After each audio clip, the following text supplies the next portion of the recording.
over the course of the fall. Thank you so much for being with us. We appreciate it. Thanks for having me. We take you now to the floor of the House of Representatives. House just coming into session. Today, their major legislation is the Quality Charter Schools Act. Speaker pro tempore on this day. Signed, John A. Boehner, Speaker of the House of Representatives. Pursuant to the order of the House on January 5, 2011, the Chair will now recognize members from a list submitted by the majority and minority leaders for the morning hour debate. The Chair will alternate recognition between the parties, with each party limited to 1 hour and each member other than the majority and minority leaders and the minority whip limited to 5 minutes. But in no event shall the debate continue beyond 11:50 a.m. The Chair recognizes the gentleman from Oregon, Mr. Blumenauer, for 5 minutes.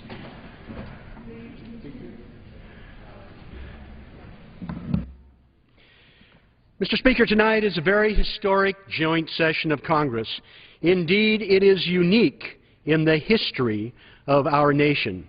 Not because it was the first time a president's request had been refused by the Speaker, no, or that the president's speech is in and of itself is somehow going to be extraordinary, although we all hope that it is. This is historic because for the first time in 2 centuries, there will be no young House pages in attendance when the President takes the podium behind me.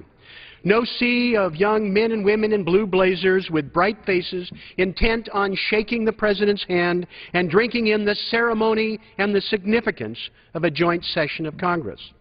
This is sad on so many levels, especially as a symbol of why Congress is held in such low esteem. Many here understand the cost of a program, but fail to understand its value. Dedicated staff were dismissed without notice in a decision that was announced via press release without a chance for the people who care passionately about the program to argue for its future or help pay for it. It may save a few $1 million, but we lose the opportunity to enrich thousands of lives whose influence and contributions have spread across the decades and across America, while strengthening and uplifting this institution. This is part of a disturbing trend here in Congress, devaluing youth and civic education. Also scheduled for elimination is the Classroom Law Project, sponsor of the We the People program and the National High School Constitution competition that takes place every year all across the country. This is at a time when our friend, the esteemed documentary producer Ken Burns, points out that the average teenager can name 8 kinds of blue jeans, but can't name 8 American presidents. Yet, federal support for civic education is not on the radar screen here in Washington, D.C. This is not really any different than the other basic infrastructure that is falling victim to reckless budget knives and congressional indifference. The young people who participate in the PAGE program and the Classroom Law Project could easily construct a path forward for this Congress and the President. These young people would craft a path forward that featured a balanced and fair revenue system that would raise revenue and reduce the deficit. They would accelerate health care reform, not put sand in the gears. They would right-size and redirect our military involvement. And they would reform agricultural programs to help more family farms and ranchers while saving money. These alumni could figure it out, while those who control the levers of power in the House pursue an extreme agenda that is not what America needs or what Americans want.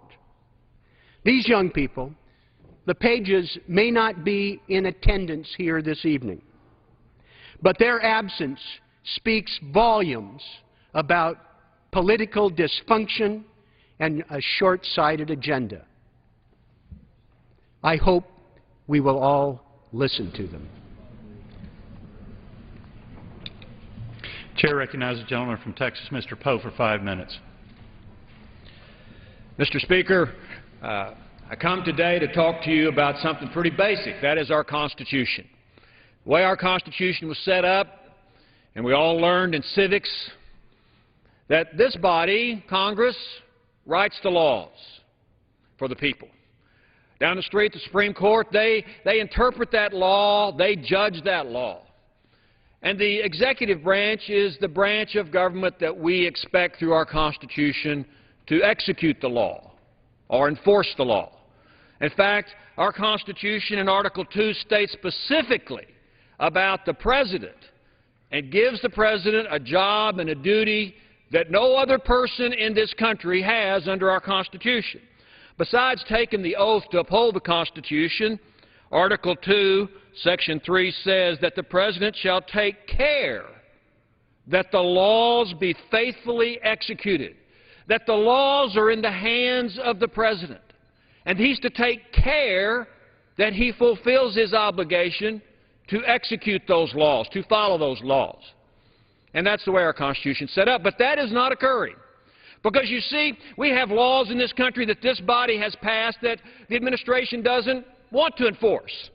In fact, recently, the administration has sent down an edict through its administrative agencies and said no longer will the President be the chief enforcer of the law. He will, in my opinion, become the chief ignorer of the law, the immigration laws.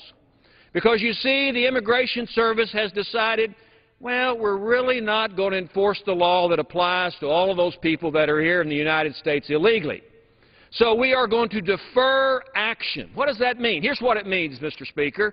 It means that people who have been charged with being in the country illegally, who are waiting for their hearings, waiting to be deported, they're going to get a pass if they haven't committed some serious crime or some other condition that the Immigration Service has outlined.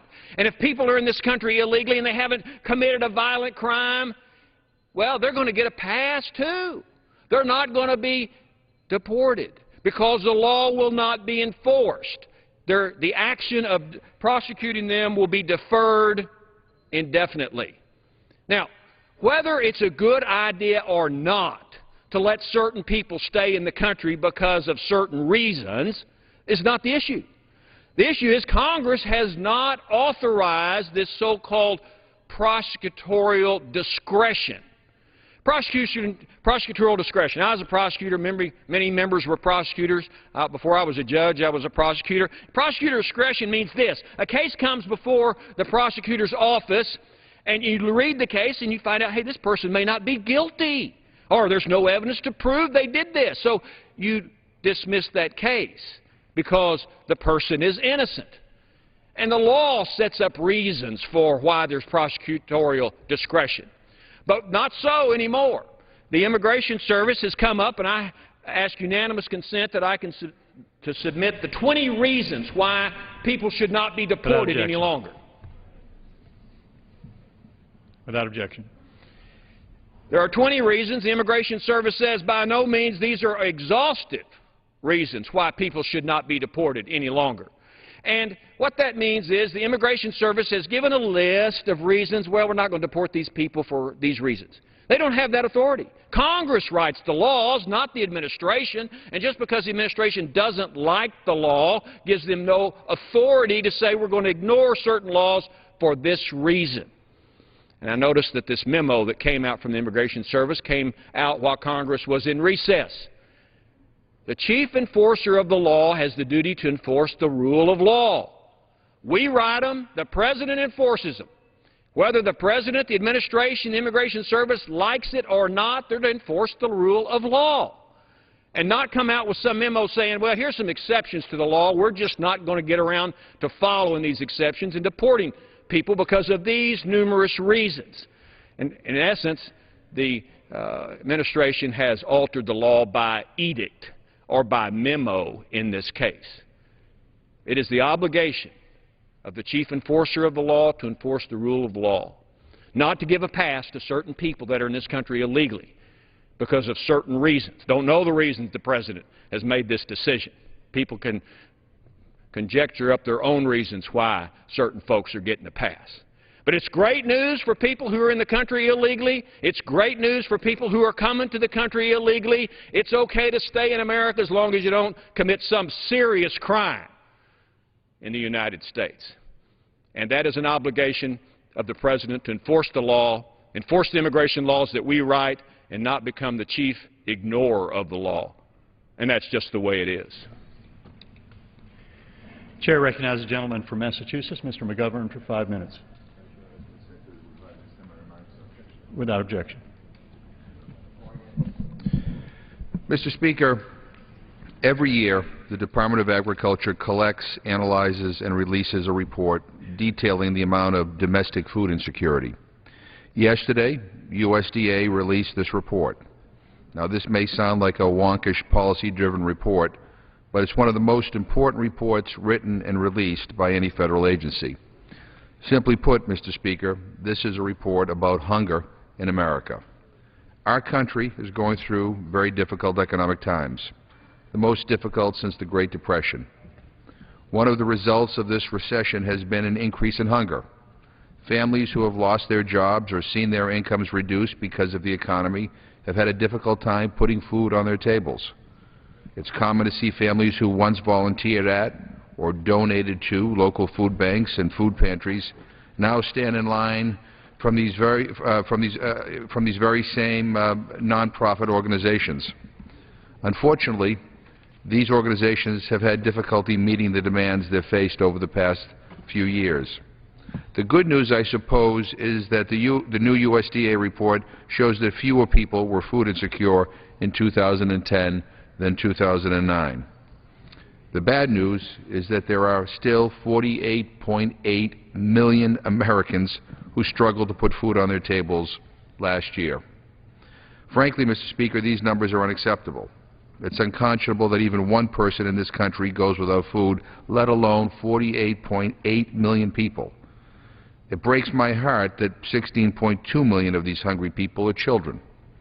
That's almost a quarter of the total food insecure population. Mr. Speaker, President Obama pledged to end childhood hunger by 2015.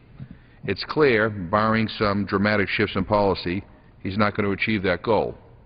I regret that very much. So should every elected member of this Congress. While 48.8 million hungry Americans is a daunting figure, it's important to realize that these figures would be much worse if it weren't for the Supplemental Nutrition Assistance Program, or SNAP. Formerly known as food stamps, SNAP is a true safety net program that helps low-income individuals and families buy groceries. The added benefit of SNAP is that it is also an economic stimulus that benefits local economies.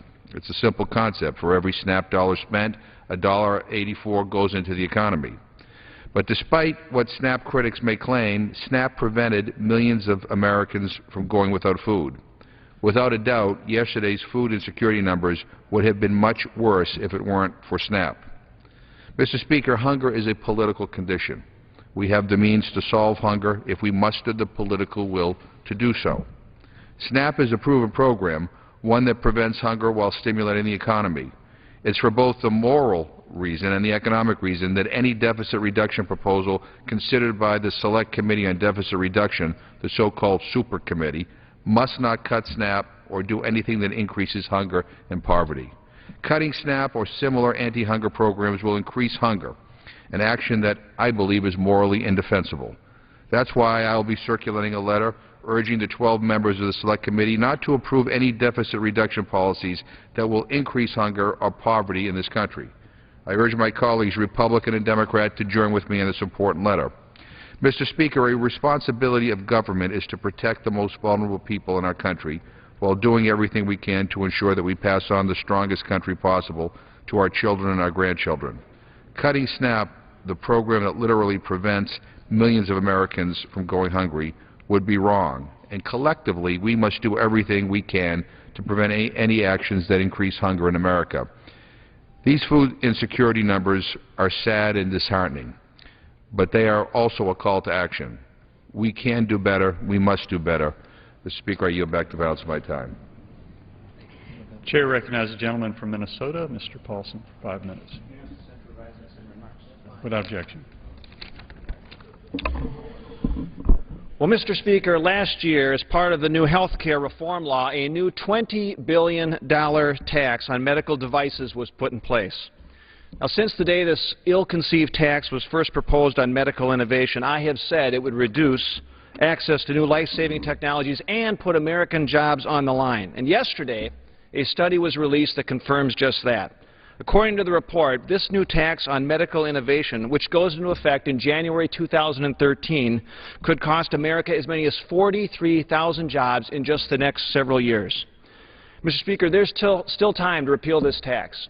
There is still time to pass my bill to prevent this job-crushing tax from being implemented and ensuring that we do everything possible to retain these high-paying, high-tech manufacturing jobs here in the United States. Made in America innovation and medical devices is an American success story. But if we don't stop this new innovation tax, we could see more jobs go overseas and the decline of one of our leading U.S. industries. And I yield back. Chair will recognize the gentleman from Virginia, Mr. Donnelly, for 5 minutes.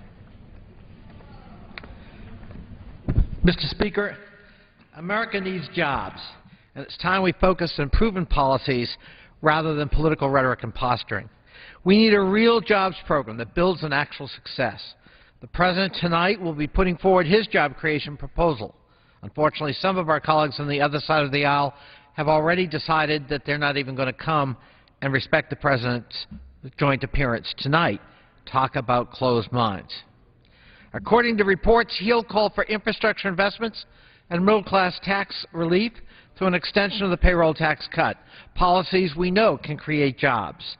I look forward to working with the President and those who are willing to work with us on the other side to jumpstart our economy and get jobs creating again. To that end, I've introduced 2 bills to incentivize private sector job creation. They include tax cuts and private sector tax incentives, ideas that work, ideas that Republicans traditionally have supported. I introduced H.R. 11 to extend the successful Build America's Bond program to leverage private sector investment to facilitate needed infrastructure improvements. Repairing bridges, building hospitals, renovating schools, create jobs now. During the last 2 years, under the Build America Bonds program, for every federal dollar we invested, we leveraged $41 of private sector support for more than 2,000 projects in every state and created hundreds of thousands of jobs. Build America bonds are the kind of public-private partnership that Republicans generally support, and we know from the Recovery Act they create jobs. I've also introduced legislation to expand the tax deduction for business startups. Lending and venture capital investments in small businesses, especially startups, continue to lag significantly behind their traditional levels. Extending this tax deduction for startup expenses gives entrepreneurs greater certainty for their financial planning and greater incentive to start creating jobs. These tax cuts on small business startups will enable the private sector to do what it does best, create jobs. Make no mistake, the challenge is daunting.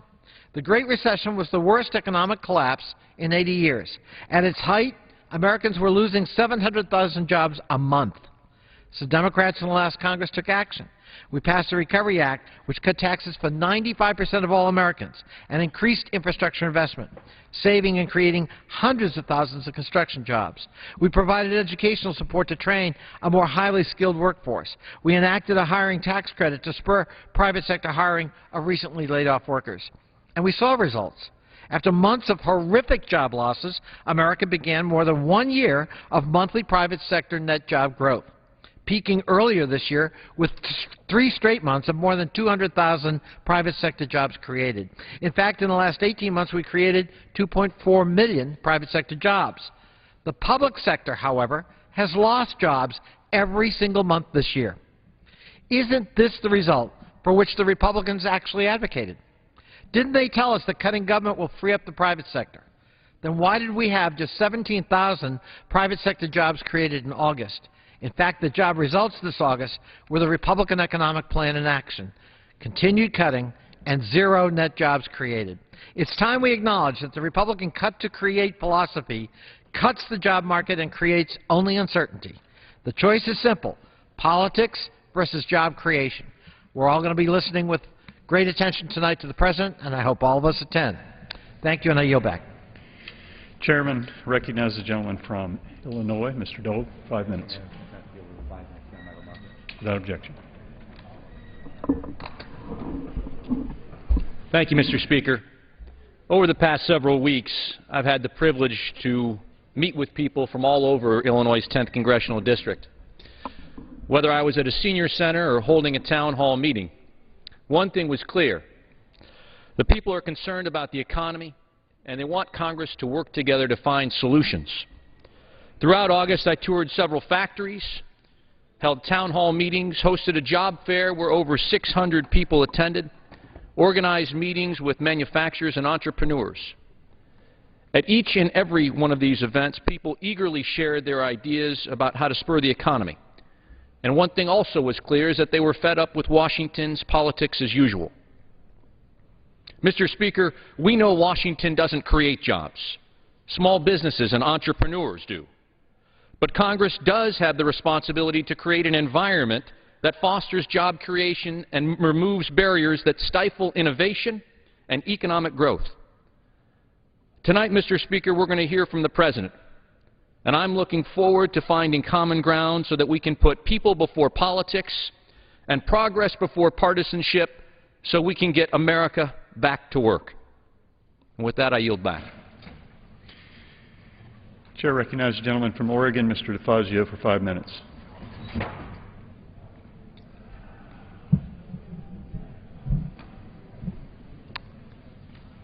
Well, we have the economy the tax cuts will give us.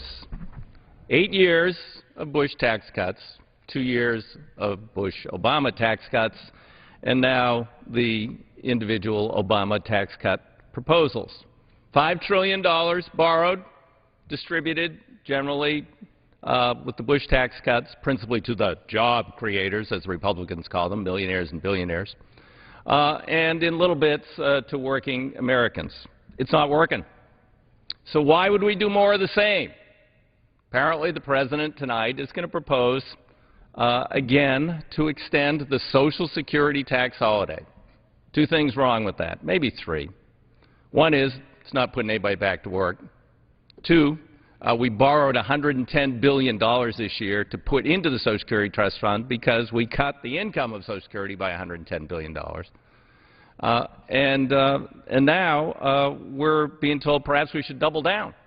Let's give both the employers and the employees a little bit of a Social Security tax holiday. $20 a week to someone who earns $50,000 a year. Not bad. They can use it. It's probably about the difference they pay for filling up their car to get to work. But ExxonMobil isn't hiring.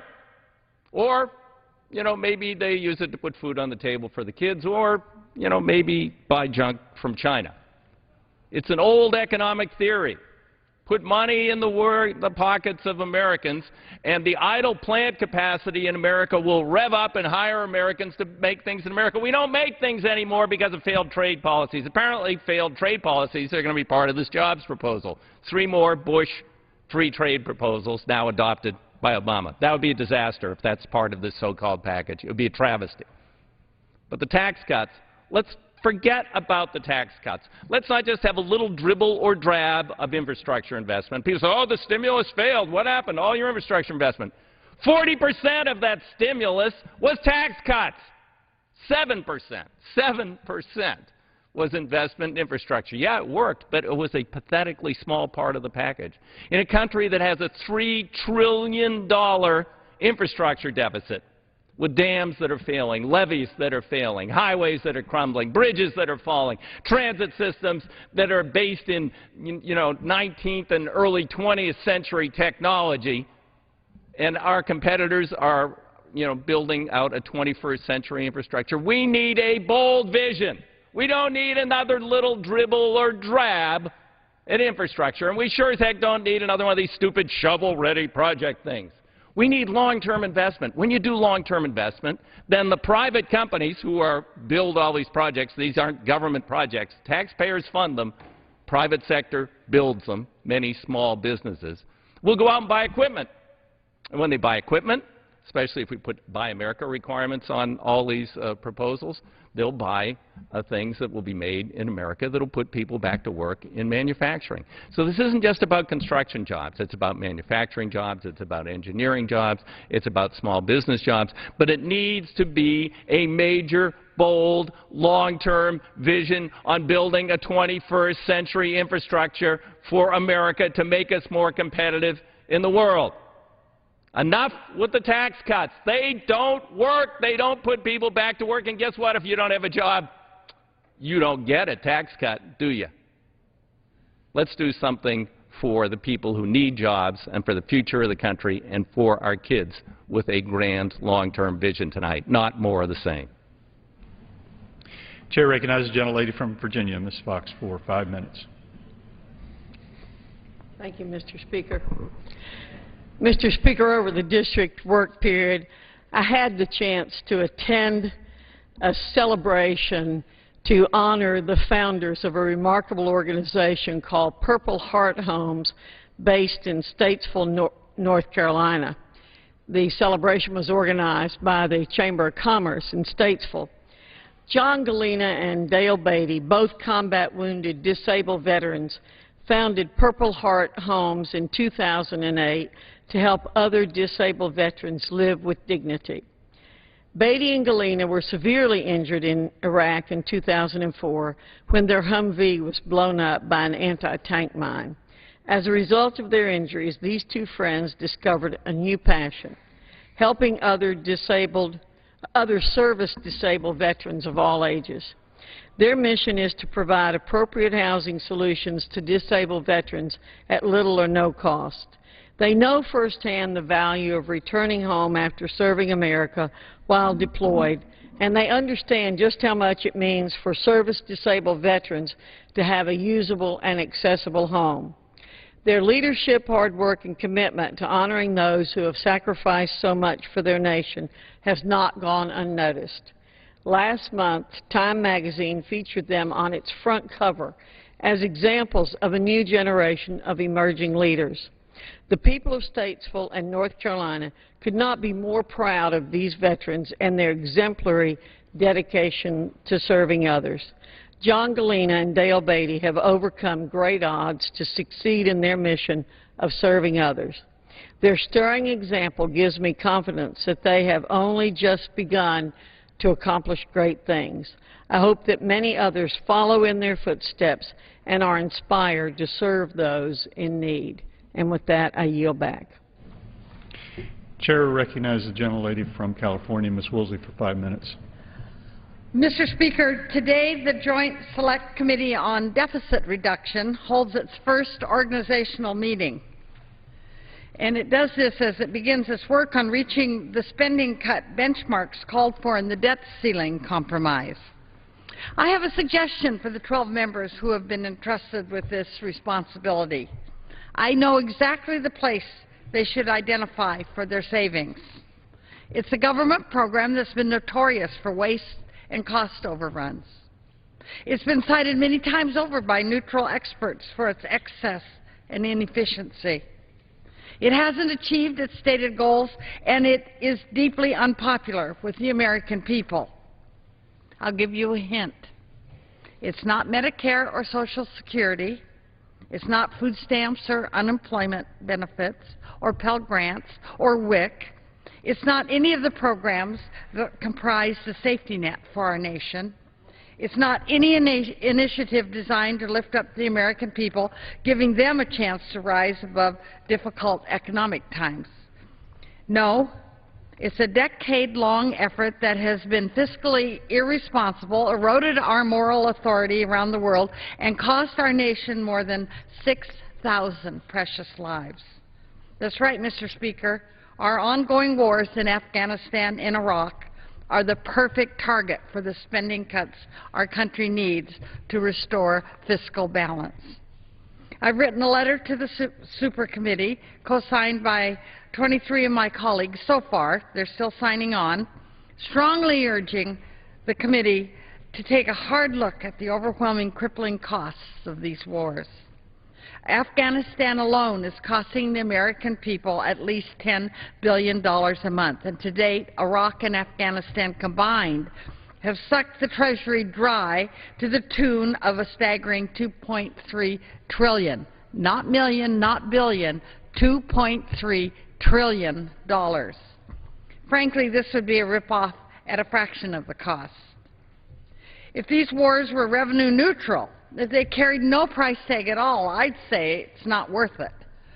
Just during the month of August, when Congress was in recess, 70 more brave Americans died in Afghanistan, making last month the single deadliest month of this 10-year war. The notion that things are looking up in Afghanistan is ridiculous on its face. Our continued occupation is impeding progress, not making it, fanning the flames of the insurgency instead of putting them out, making us less safe, not more.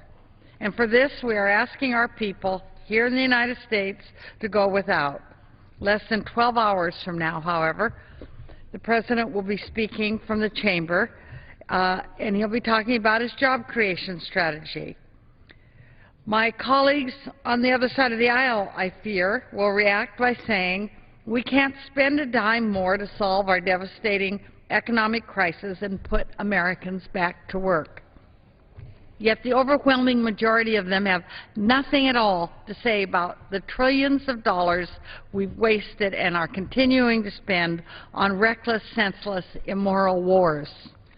It's true that budgets are about choices.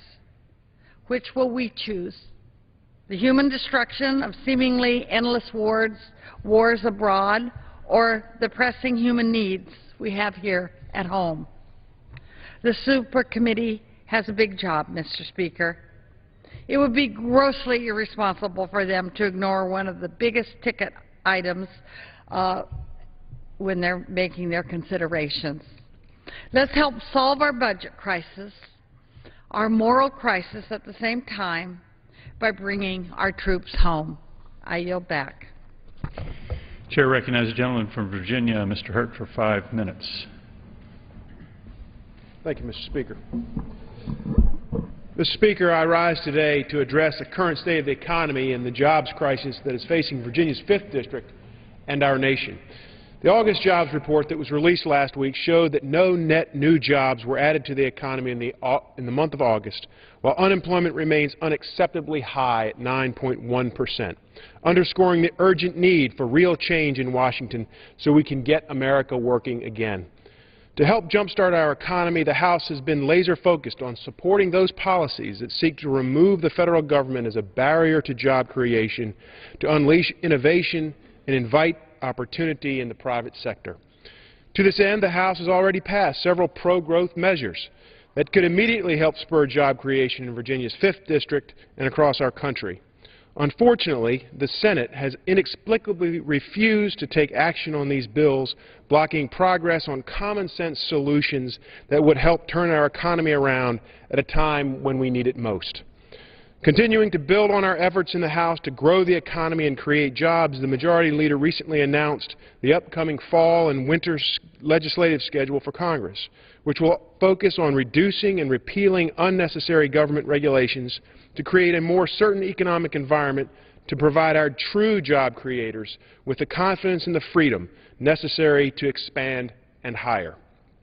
I was glad that the Farm Dust Regulation Prevention Act, H.R. 1633, a bill I co-authored with Representative Noem, was included as a part of this overall agenda on jobs and regulatory relief, and I am glad that the House will take action on this important bipartisan legislation.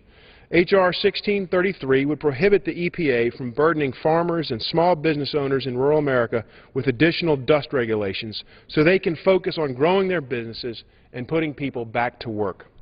As the President prepares to address a joint session of Congress this evening to unveil his latest jobs plan, it is my hope that he will take this opportunity to urge the Senate to act on the bipartisan House-passed jobs bills, move past his failed stimulus measures, abandon his threats of more tax hikes, and join with us in the House in supporting those policies that put our economic recovery in the hands of the people of the 5th District and all Americans instead of the federal government. I thank you, Mr. Speaker, and I yield back the balance of my time. Chair recognizes a gentleman from New York, Mr. Towns, for 5 minutes. Thank you very much, Mr. Speaker. As the ranks of the unemployed continue to swell, all eyes have been focused on the plight of the middle-income working Americans. Many of their fortunes have changed dramatically for the worse. Many have lost their homes through foreclosure. Many have seen their retirement accounts all but disappear. And sadly, many of those who have been out of work for months have fallen below the poverty level. From 2006 to 2009, more than 7 million Americans joined the ranks of the poor. Next week on September the 13th, the Census Bureau will publish its annual report on poverty and income. We expect dire news again. These are not just poor people, they are poor Americans. The vast majority of poor people in this country are not poor because they are lazy and don't want to work or to do better. Many people are poor because they grew up in poverty and could not find the means to escape. They were trapped by failing schools, broken families, poor nutrition, and hopeless conditions. In recent years, we have witnessed a dramatic increase in the number of children living in poverty. It looked like we were making progress at the turn of the century when the child poverty rate dipped to 16%. By 2009, the rate had risen to 21%, with 15.5 million children living in poverty. This disturbs me greatly. Children who grew up in poverty are more likely to be poor during adulthood. Children who are born in middle-class families have a 76% chance of being middle class. Poor children only have a 35% chance of escaping poverty. On Friday, September the 16th, in conjunction with the National Association of Social Workers, I will be conducting a forum on the future of New York City's children. One thing we will be doing is taking a look at what we are doing for children in poverty. This is still the greatest nation on earth. We are still the richest nation on earth. There is just no good reason why so many of our citizens are living in poverty. We must do better. Mr. Speaker, I yield back. Chair recognizes the gentleman from Florida, Mr. Sutherland, for 5 minutes. Speaker, I ask for unanimous consent to Without objection. Thank you, Mr. Speaker. When the President steps into this chamber tonight, he will be addressing an American public that has grown weary of unfulfilled promises and empty, prepackaged rhetoric. He will be speaking to a restless nation that grows louder than ever in its demand for strong, visionary leadership from its government leaders. They want solutions. Not one job was added during the entire month of August. I will remind all of us that it requires 150,000 new jobs each and every month for this country's economy just to break even. For 31 straight months, the unemployment rate has been above 8%. The lowest percentage of Americans holding a job in 28 years, over half of my lifetime. 219 newly planned regulations are on tap for the American people, if not stopped, costing over $100 million each. The average small business with fewer than 20 employees faces yearly regulatory cost of over $10,000. Total yearly regulatory cost equal $1.75 trillion, according to the Small Business Administration. And according to the EPA numeric nutrient criteria standards, these standards would cost the state of Florida, my home state, over 14,000 agriculture jobs alone. And a GDP, I might say, that grew this year at just 0.4% in the first quarter. The American small business people, Mr. President, deserves real results. They will expect that tonight. They will expect that from this entire body from this point forward. American small business people are real people. People like Jay Trumbull.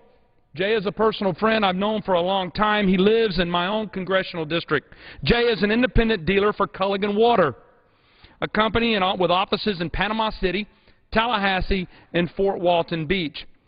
He has been in business for over 30 years, delivering water purification systems and installing water softeners and drilling wells throughout North and Northwest Florida. Jay told me that he's never seen conditions as bad as during the past 3 years of this administration. Over the last 3 years, Jay estimates that his personal business has dropped over 25%. Jay says that continued economic uncertainty has made it very difficult, almost impossible for him to expand his workforce and to purchase new work vehicles. He has said that he receives 25 to 30 job inquiries each and every week, people seeking employment, but he says he's stuck in a holding pattern due to this administration's failed economic policies. We've all heard similar stories. With 25 million Americans who are unemployed or underemployed, we can all count family, friends, and neighbors among those who are struggling to find work. The American people will be listening very closely tonight. In this address, they will be hoping, they will be praying that this president acknowledges we need to chart a new course. Government doesn't create jobs, but it certainly can destroy them. We need tonight to reduce regulatory burdens on our small businesses. And small businesses make up 85% of this nation's economy. We need to streamline our tax code to spur investment and create jobs. We need to help the American manufacturers be more competitive. We need to expand access to safe, affordable, American-made energy. And of course, we all know, we should by now, that we must pay down our crushing burden of our debt. Mortgaging our children's future is immoral. It is unacceptable. That is the agenda that the American people want to hear about tonight, Mr. President. And until we do our jobs here in Washington, the American people will continue to find it harder and harder, if not impossible, to do theirs. Thank you, Mr. Speaker, and I yield back the balance of my time. Members are reminded to address their comments to the Chair. Chair recognizes the gentlewoman from California, Ms. Lee, for 5 minutes. Thank you. I ask unanimous consent to submit extraneous material for the record. Without objection. I rise today as one of the founding co-chairs of the Congressional Out of Poverty Caucus to once again bring to light an issue that we have swept under the rug for far too long, the fact that millions of children, families, and adults are living in poverty in America. Last month, the Annie Casey Foundation released its Kids Count data book, which includes state-by-state rankings and data on child well-being in the United States. It's a tragedy, Mr. Speaker, that this report reveals that the child poverty rate increased 18% from 2000 to 2009. 18%.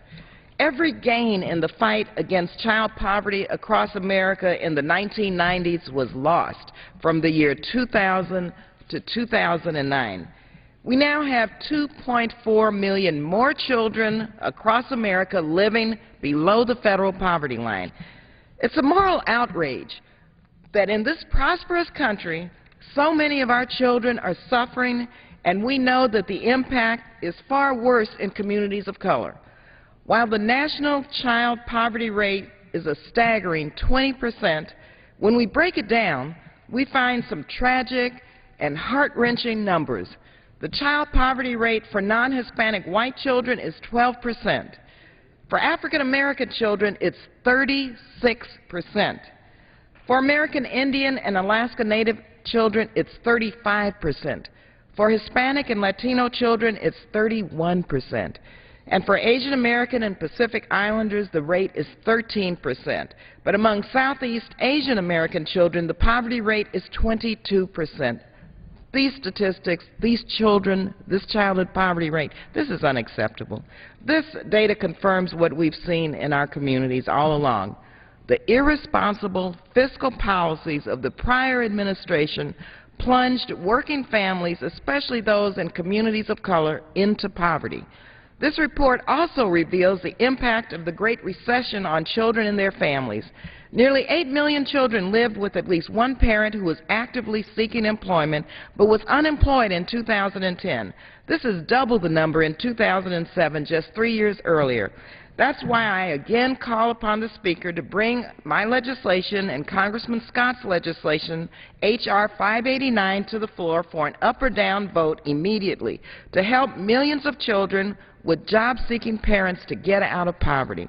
We have 13.9 million people out of work, 6.2 million of whom are long-term unemployed.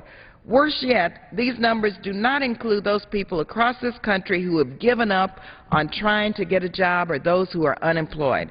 And communities of color continue to carry the burden of higher unemployment rates than the national average of 9.1%. African Americans have an unemployment rate of 16.7% and Latinos an unemployment rate of 11.3%. And so the legislation I referenced increases unemployment compensation by 14 weeks for what we call the 99ers. Our nation has a job crisis, and this is a national emergency, requiring significant investment in the programs and projects that not only better our country, but put Americans back to work. That's why the co-chairs of the Out of Poverty Caucus, Congressman Joe Baca, Congressman Butterfield, Congressman Conyers, and Mike Honda, we sent a letter to the President asking him to create a big and bold jobs plan that will address the needs of workers and those seeking work across this country.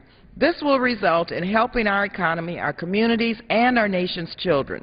While we believe that the investment could and should take many forms, we urge President Obama to include key programs and proposals that will support low-income people and grow our economy, restoring TANF, maintaining the emergency extension of unemployment insurance benefits, extend these benefits by 14 weeks, expand targeted federal on-the-job training programs, expand federal programs that support, train, and focus on youth, initiate a work-sharing program that would subsidize wages at firms that manage to substitute shorter hours for layoffs.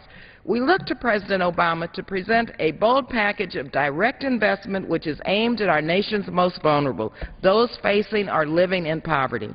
And most importantly, we look to the Republican majority to stop obstructing Democratic efforts to put people back to work.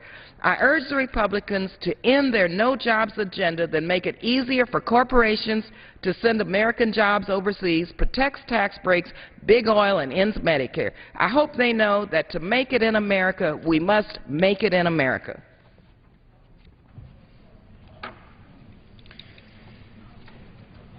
Chair recognizes the gentleman from New York, Mr. Engel, for 5 minutes.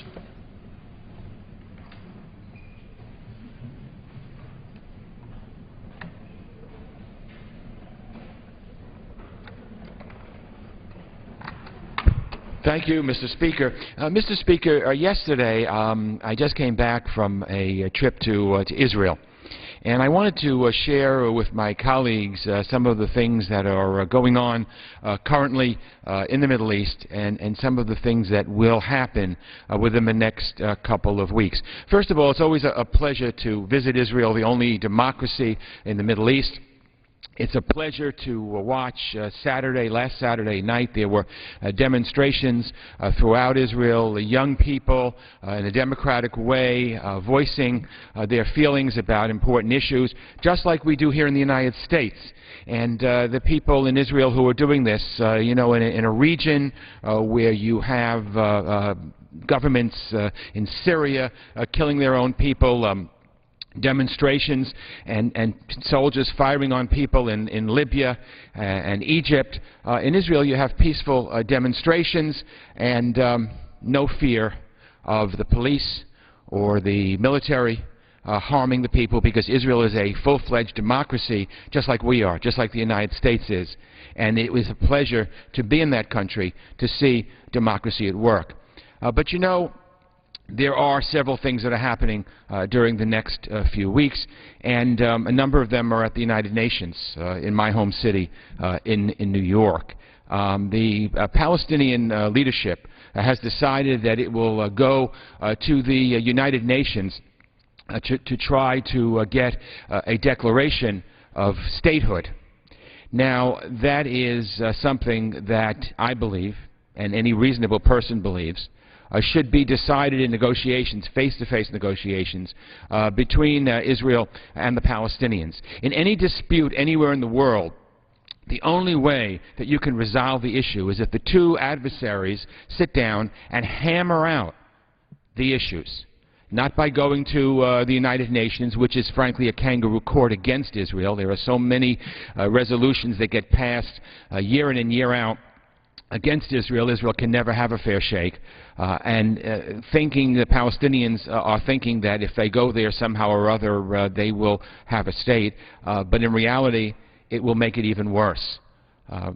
Because what happens is, if the United Nations declares a Palestinian state, that shows that there needs not be any negotiations.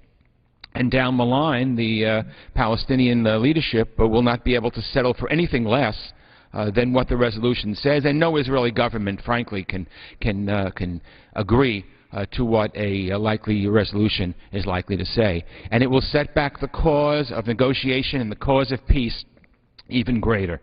So I would say to the countries of the United Nations not to do a knee-jerk reaction, but to think about what will really bring peace to the region. A two-state solution, which I support, a Palestinian state and Israel living side by side in peace, that is what we want.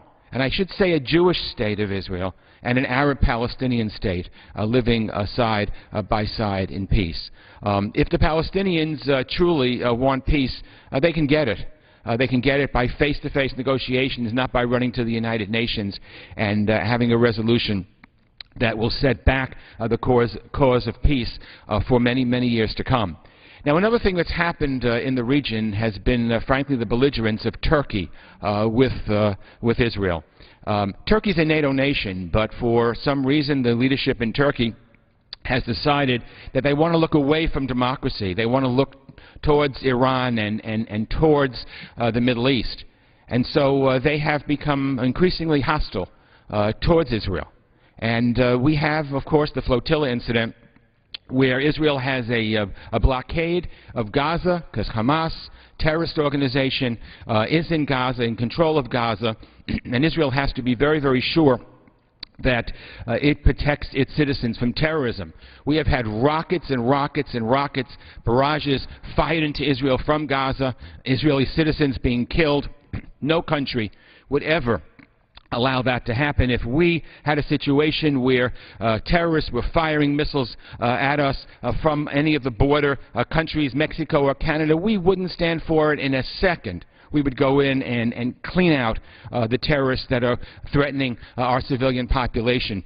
Israel has the absolute right to do that, and the United Nations, in a rare instance where it agreed with Israel, just came out with a report saying that the Israeli blockade of Gaza to prevent weapons and weaponry from killing Israeli citizens was legal. So, of course, we had the flotilla. It came from Turkey, and there was an incident that they were trying to break the blockade. And there was an incident, and of course what happened with it was the people were killed. And Turkey has used that as an excuse to be belligerent against Israel. And I would say to Turkey, they ought to stop the nonsense, act more like a NATO country, and act more like a country that wants to go into the European Union, not a country that is sympathetic to extremism, and not a country that is saying the most belligerent things. Just tone down and scale back its diplomatic recognition with Israel. I call on Turkey to act like a NATO nation. I thank you, Mr. Speaker, and I yield back. Pursuant to Clause 12, Paren A of Rule 1, the Chair declares the House in recess until the hour of 12 noon today.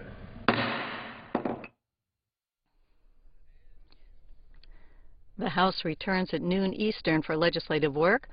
Members will work on a bill to expand charter schools throughout the U.S. A number of amendments will be considered.